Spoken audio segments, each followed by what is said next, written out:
My boss built his entire career on my ideas. I documented everything. Finally, I finished him. The executive conference room held 15 board members, all watching Marcus Chen present my Revive Health campaign strategy. 4 years of enabling this performance suddenly crystallized into a single, unavoidable truth. I'd been building a millionaire's career on the foundation of systematic fraud. At the mahogany table's head, Marcus commanded attention in his Tom Ford suit, the same one I'd recommended for last quarter's investor presentation. Each slide transition revealed work I'd completed during a marathon 2 a.m. session just 3 days prior. My strategy, my insights, his name in every footer. The key insight here, Marcus said, his voice carrying that confident authority that had fooled me for so long, is that we've been targeting the wrong emotional trigger. Healthcare consumers don't want to feel scared into action. They want to feel empowered. I'd written those exact words in an email to him 6 days ago. I'd spent 3 weeks developing that insight after analyzing 200 hours of consumer interviews. Now he was presenting it to the board as if it had emerged fully formed from his brilliant mind during a morning shower revelation. "Daniela," Marcus said, gesturing toward where I sat against the wall with the other junior staff, "has been invaluable in helping execute the tactical elements of this campaign." Tactical elements, attention to detail, as if I were a glorified proofreader rather than the strategist who'd conceived, developed, and written every word of the 50-page deck he was presenting. The board members nodded appreciatively. Our CEO, Richard Vance, leaned forward with interest. "This is exceptional work, Marcus. This positioning could increase our market share by 15%. "We're targeting Q2, Marcus said smoothly. "My team, I was a special projects coordinator with no direct reports and a salary of $65,000. Marcus made $400,000 plus stock options for work I did while he played golf and took long lunches and left the office at 4:30. I watched him advance through my slides, the consumer segmentation I'd developed, the competitive positioning matrix I'd created, the messaging framework I'd spent weeks refining. He presented each element with casual confidence, occasionally ad-libbing details that were slightly wrong, revealing that he didn't actually understand the strategy deeply enough to defend it under scrutiny. But the board didn't scrutinize. They never did. Marcus had built a reputation over 4 years as an innovative marketing leader, and that reputation meant they trusted him implicitly. They didn't know that every innovation, every successful campaign, every strategic breakthrough had come from someone else, had come from me. After the meeting, Marcus cornered me in the hallway outside the conference room. The corridor smelled like expensive coffee and the particular kind of carpet cleaner they used in buildings where rent cost more per square foot than most people's apartments. "Great job on the execution," he said, his hand briefly touching my shoulder in what might have looked like mentorship to anyone watching. Adjustments. He'd changed 3 typos and added his name. "I've been thinking," I said carefully, my heart hammering against my ribs. "I've been in this coordinator role for 4 years now. I think it's time we discussed a promotion to director level.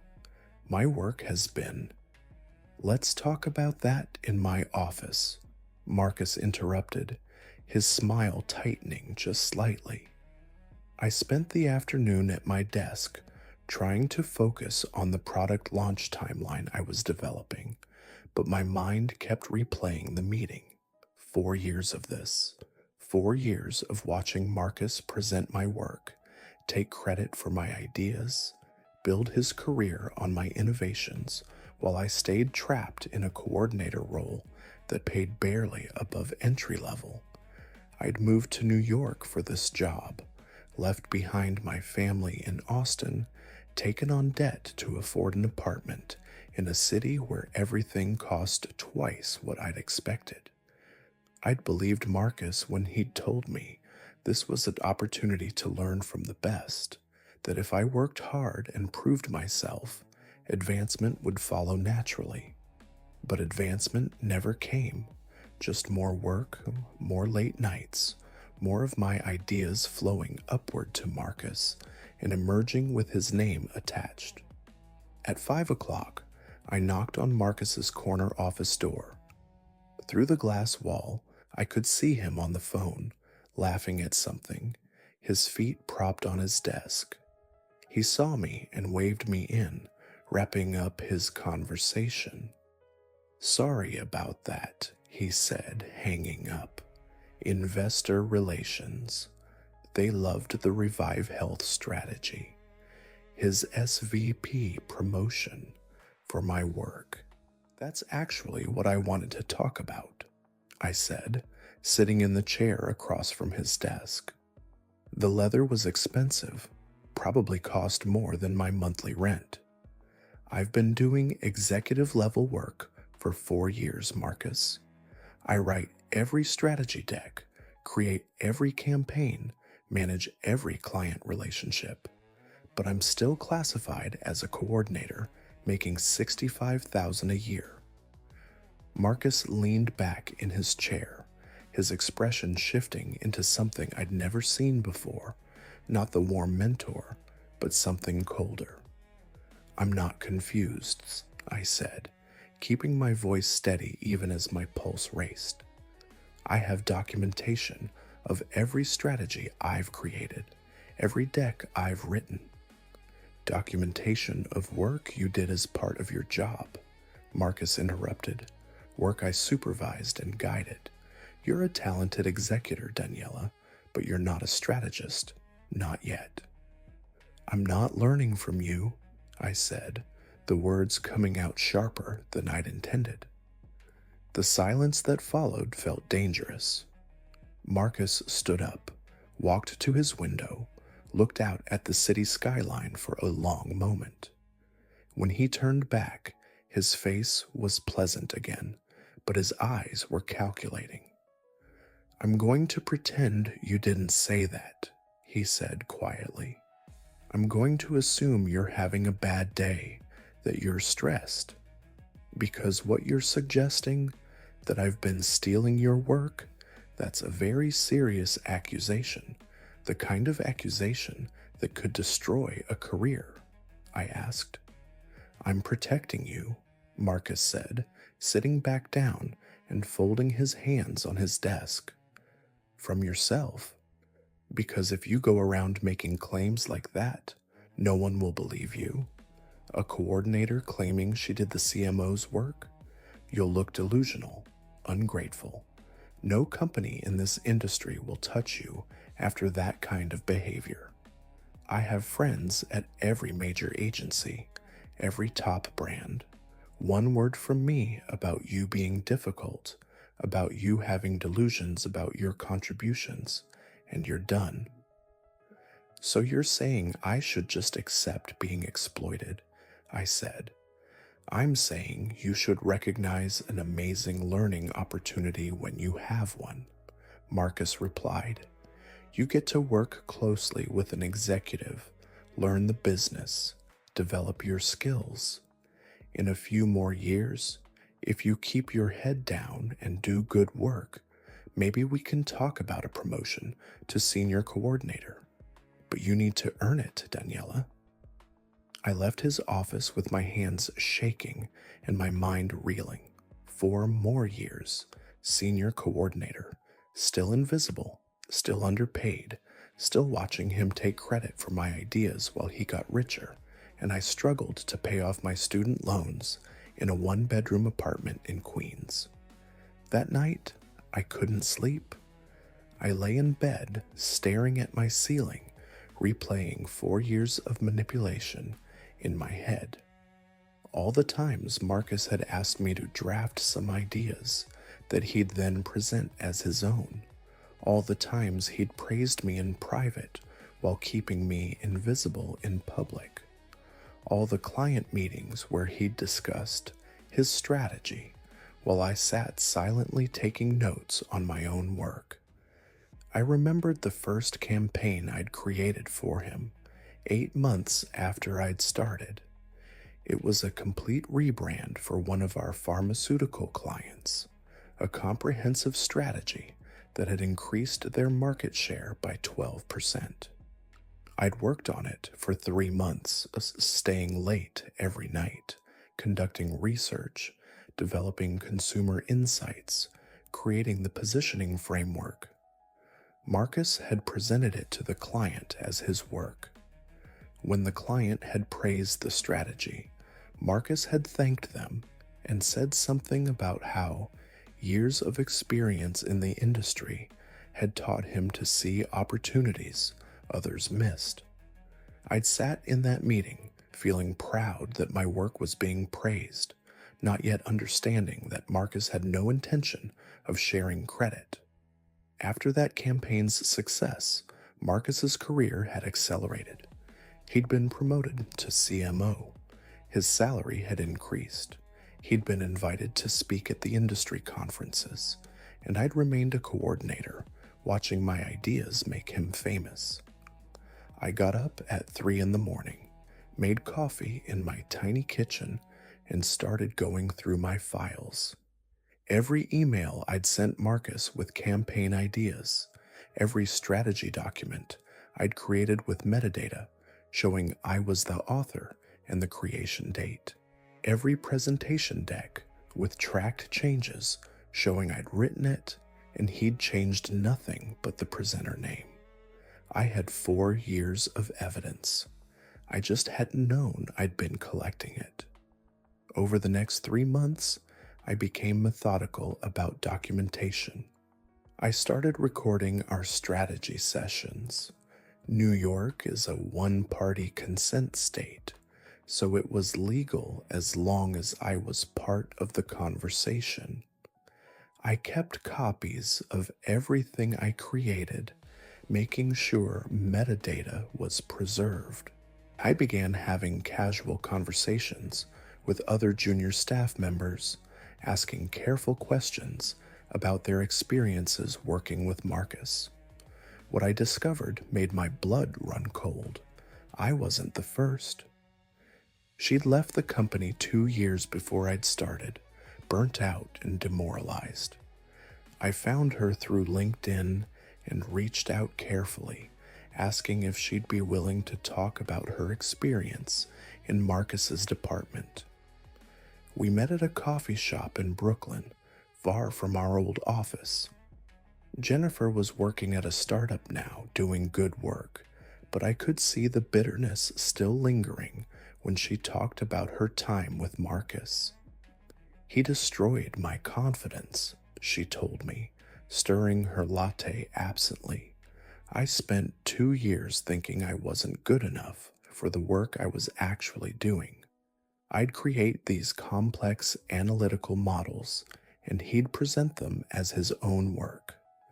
When I pushed harder, he started criticizing everything I did. Suddenly, nothing was good enough. He documented all these performance issues that were completely fabricated, and I broke. I asked. Jennifer laughed bitterly. To who? HR? They loved Marcus. He was bringing in huge clients, getting written up in industry magazines. I was nobody. I asked if someone were to. Jennifer studied me carefully. I'm thinking about it, I said. Then yes, Jennifer said, leaning forward with sudden intensity. Absolutely yes.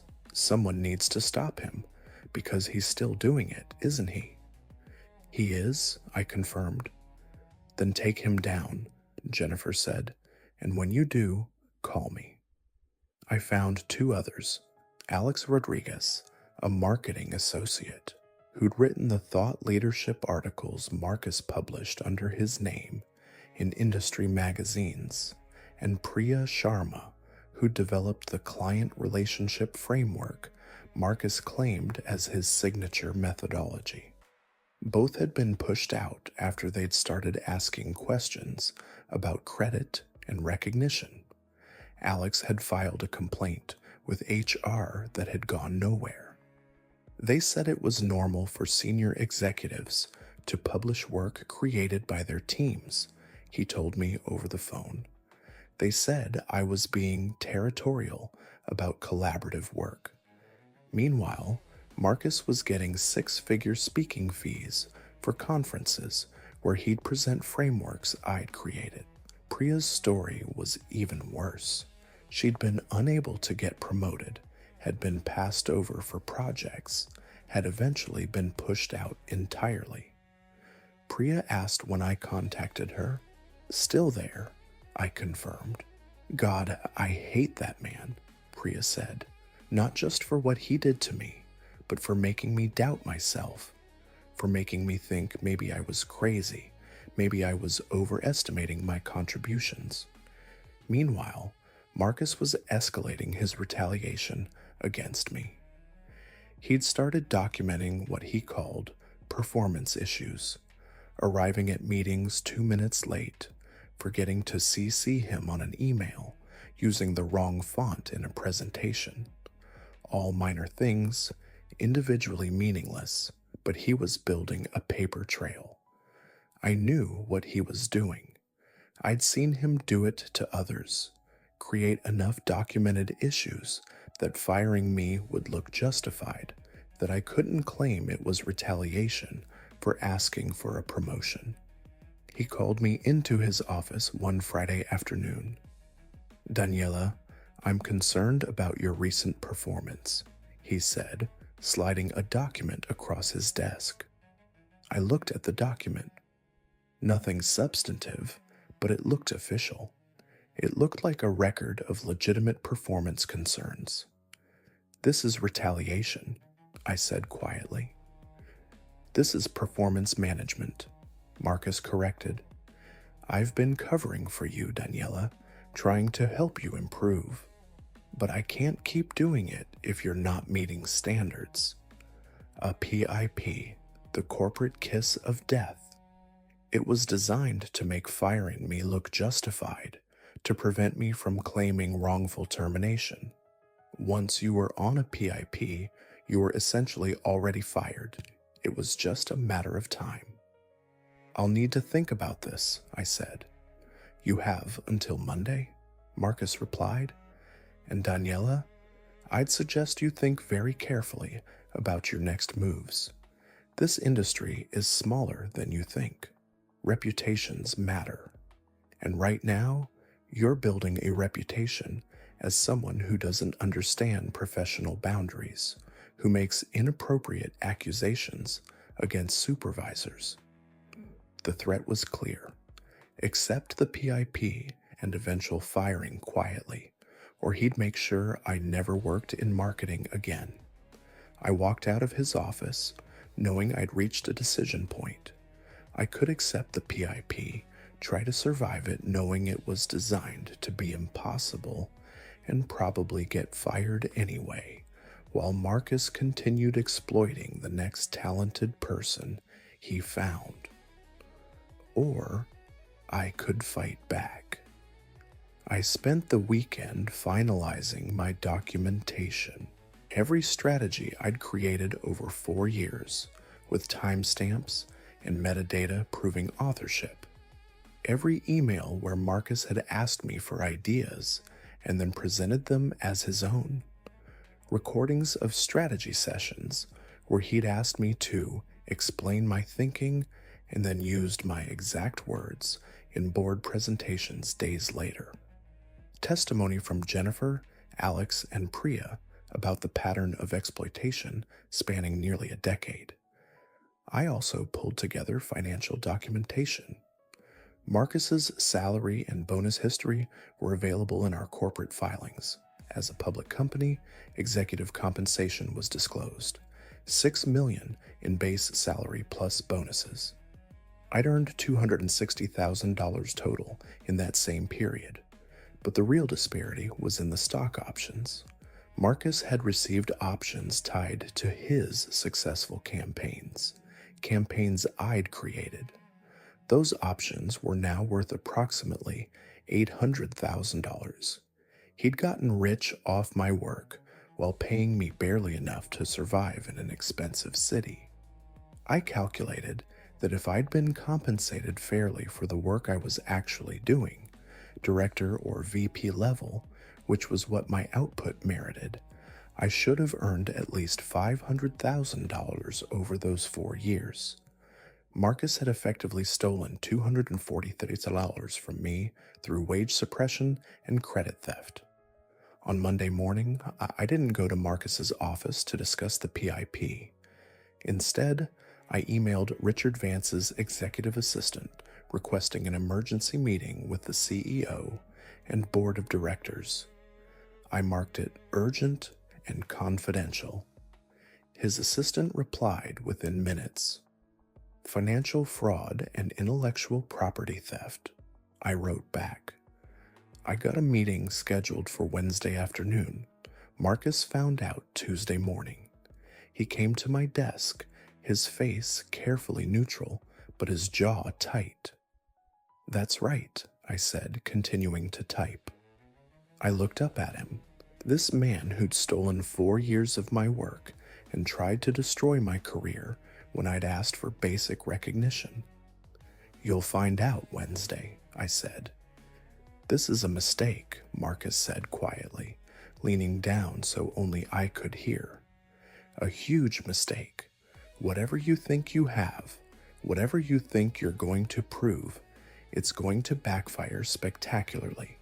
You're going to walk into that boardroom and make accusations you can't prove, and you're going to look delusional, unstable." "I appreciate your concern," I said, turning back to my computer. He walked away, and I saw him pull out his phone as he headed toward his office, probably calling his lawyer. Good, he was going to need one. The next day and a half were surreal. I came to work, sat at my desk, worked on projects as if everything were normal. Marcus avoided me entirely. Other people in the department seemed to sense something was wrong, but didn't know what.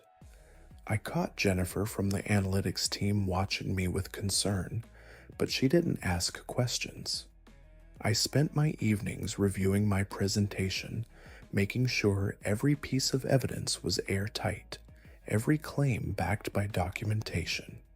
I practiced my delivery, timing myself to ensure I could present everything clearly in the time I'd been given.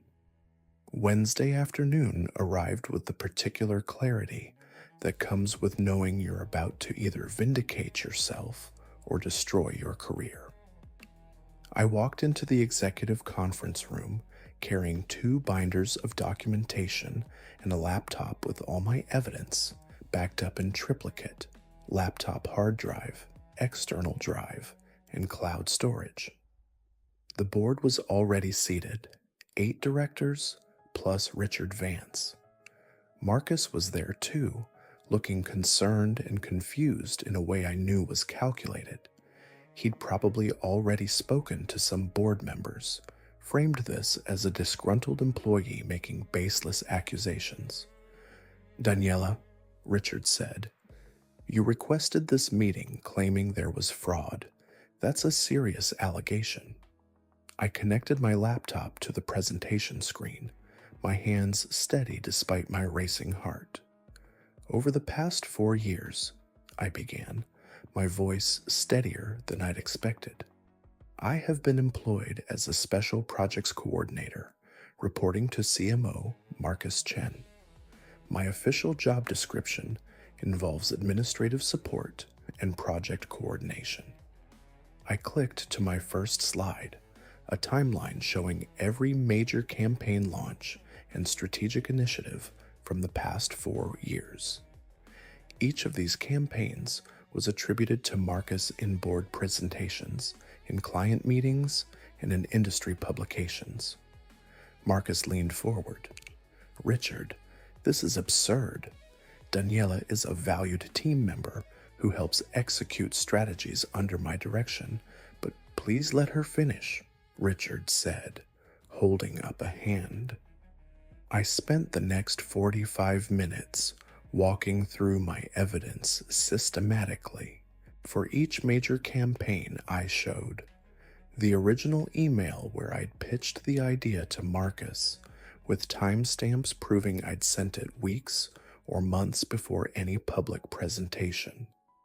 The strategy document I'd created, with metadata showing me as the author, the creation date, and the hours of work logged to my computer account. The presentation Marcus had given to the board, containing my work verbatim, with only the author name changed. Recordings of strategy sessions where Marcus asked me to explain concepts, then used my explanations word for word in later meetings without attribution. For the Revive Health campaign, I played the audio recording of our strategy session where I'd explained the entire emotional trigger insight.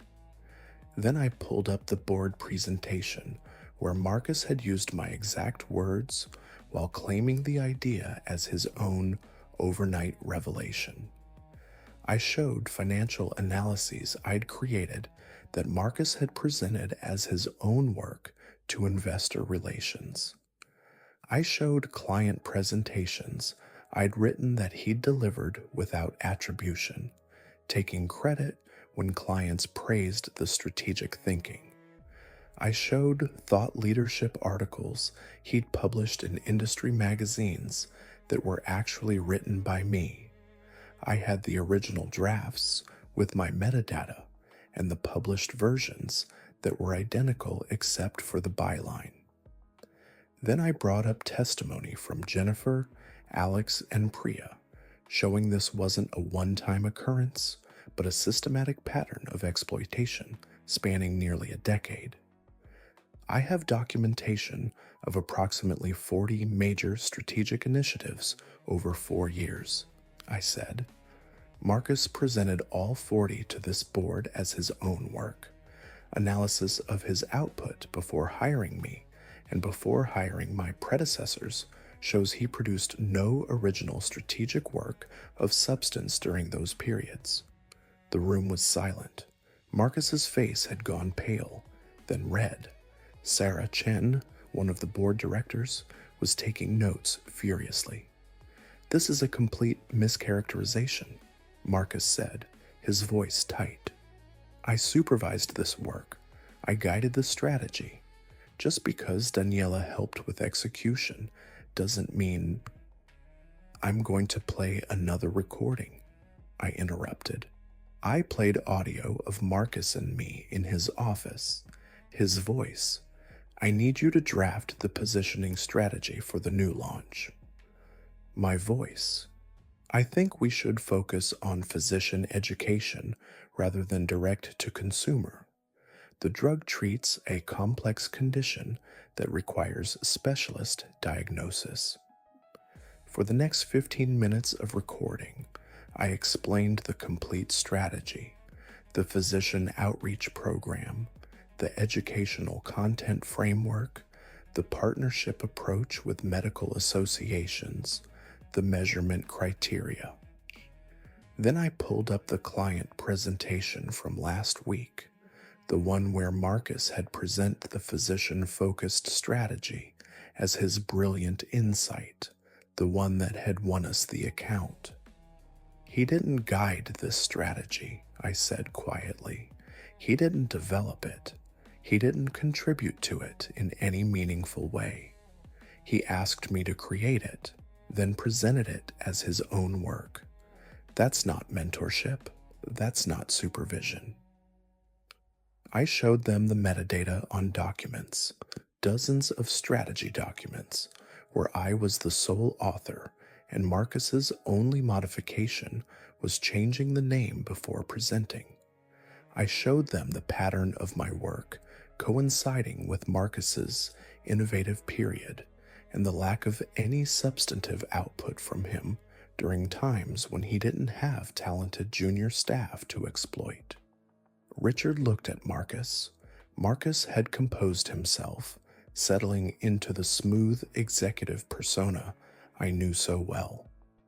Richard, I think there's a fundamental misunderstanding here about how creative collaboration works in marketing. Yes, I discuss ideas with my team. Yes, they contribute thoughts that inform the final strategy. But the role of a CMO is to synthesize input, provide strategic direction, take ownership of outcomes, and represent the work to clients and stakeholders. That's what I've been doing. If Daniela feels undervalued, we can certainly discuss her compensation and recognition, but this characterization of theft is both inaccurate and frankly concerning. Show them the metadata, I said, pulling up a document properties window on the screen. This is the Revive Health strategy document, created by Daniela Ramos on November 3rd, modified by Daniela Ramos through December 18th. 87 hours of work time logged to my computer account through our project management system. The document was accessed by Marcus Chen on December 19th, where the only change made was replacing my name with his as author and presenter. No content changes, no strategic modifications. I pulled up document after document showing the same pattern. I'd created them, logged substantial work hours, made all content revisions.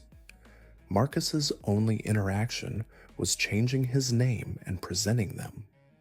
Show them your strategic work from before I was hired, I said to Marcus. Marcus's jaw tightened. I don't have to defend my entire career to a coordinator who's trying to. You don't have anything to show, I said, cutting him off. Because you haven't created anything original in years. You've been systematically finding talented junior staff, exploiting their work, taking credit for their innovations, and then pushing them out when they start asking questions. Jennifer Park, Alex Rodriguez, Priya Sharma, they all have the same story. One of the board directors, a woman named Sarah Chen, leaned forward. Ms. I want 3 things, I said, my voice steady. First, I want recognition for my work and proper attribution for the campaigns and strategies I've created. Second, I want Marcus terminated for fraud, intellectual property theft, and systematic exploitation of employees. Another board member spoke up. I want compensation that reflects the actual value of what I've contributed, I said. Richard looked at Marcus. I think we need to conduct a full investigation. Marcus, you're suspended with pay pending the results of this review. Marcus stood up abruptly, his composure finally cracking. This is outrageous. You're taking the word of a disgruntled coordinator over a successful executive because she made some recordings and built a narrative around normal mentorship processes. Normal mentorship doesn't involve presenting someone else's work as your own, Sarah said sharply. The evidence Ms. Ramos has presented is substantial and specific. The investigation took 2 weeks. The company hired an external firm to review all of Marcus's work product for the past 8 years, interview current and former staff, and analyze patterns of attribution and authorship. Jennifer, Alex, and Priya all gave detailed statements. Other former employees came forward with similar stories once they heard an investigation was underway, people I hadn't even known about, spanning back almost 10 years. The pattern became undeniable. Marcus had built his entire career on systematically exploiting talented people, keeping them dependent and invisible while stealing their work. The investigators found that during the periods when Marcus had talented junior staff, his output was prolific and innovative. During periods when he didn't, when he was between assistants or coordinators, his output was minimal and derivative. The correlation was statistically impossible to dismiss. They also found that Marcus had a pattern of retaliating against anyone who questioned his attribution practices. Multiple former employees had been pushed out after asking for recognition, all following the same pattern: sudden performance issues, PIPs, eventual termination, or forced resignation. The investigation concluded that Marcus had committed sustained intellectual property theft, fraudulent representation of authorship, and created a hostile work environment through manipulation and retaliation. He was terminated for cause, meaning he lost his severance package and his unvested stock options, about $800,000 worth. $2 million in stock options tied to the campaigns I'd actually created. I accepted with one additional condition.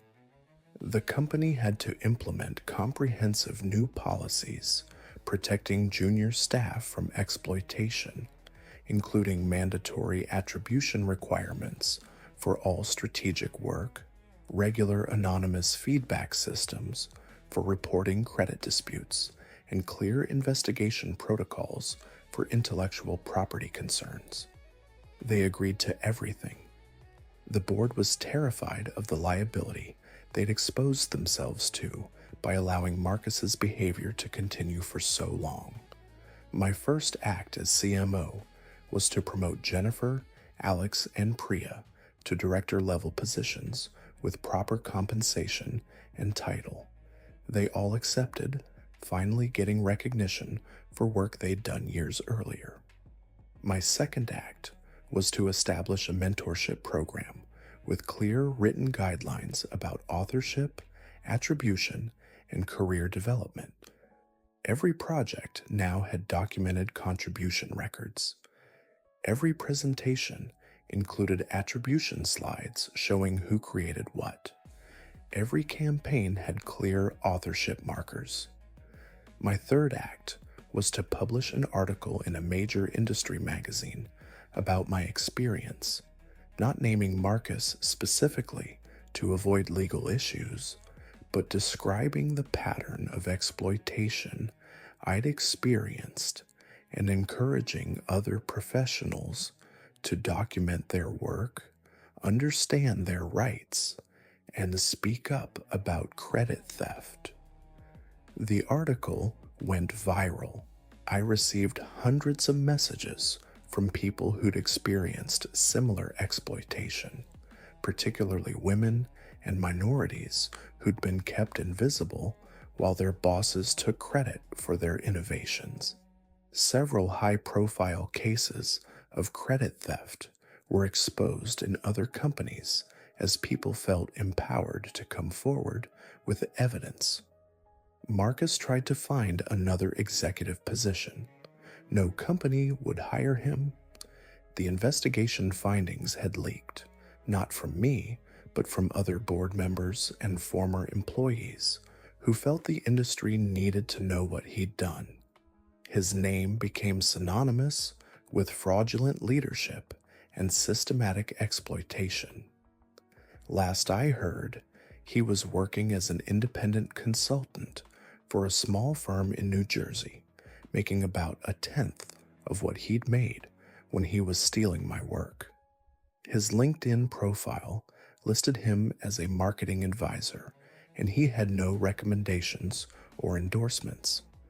I still work 60-hour weeks sometimes, but now it's in service of building something I believe in, a marketing department where talented people get recognized for their actual contributions, where mentorship means development rather than exploitation, where your ideas belong to you.